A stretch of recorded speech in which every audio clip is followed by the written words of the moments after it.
Well, this year marks 75 years since the attack on Pearl Harbor. Several events at AirVenture commemorated the anniversary.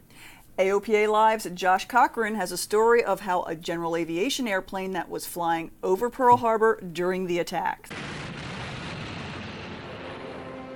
Before the bombs started raining down on Pearl Harbor, December 7, 1941 was a normal Sunday.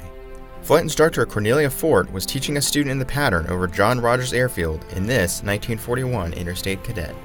Unfortunately, they got interrupted at about 7:45 in the morning when Cornelia noticed, looking out the side of the window, because she was in the back as the flight instructor, airplanes coming right at her, and they were actually at her level or possibly even below.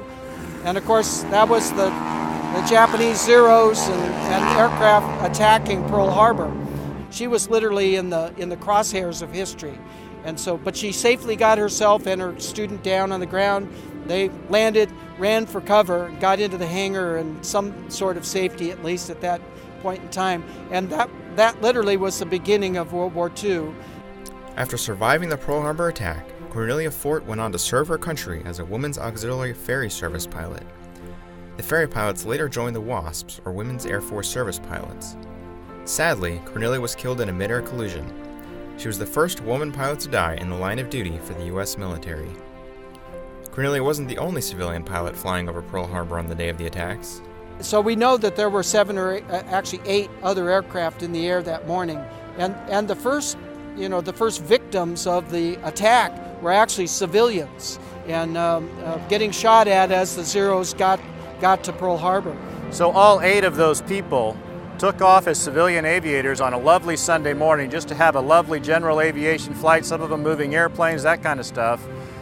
And they all ended combat veterans. Some of them were actually killed in that battle that they were in the middle of. Now, Cornelia's airplane is here at AirVenture to tell the story of the civilian pilots flying over Pearl Harbor. The airplane has been completely restored to the way it would have looked in 1941. It participated in Tora Tora Tora, a recreation of the attack on Pearl Harbor at AirVenture, as the only airplane in the demonstration that is a true survivor of the attack. Josh Cochran, AOPA Live. Thanks, Josh. To learn more about the general aviation pilots flying over Pearl Harbor, visit lostaviatorsofpearlharbor.org.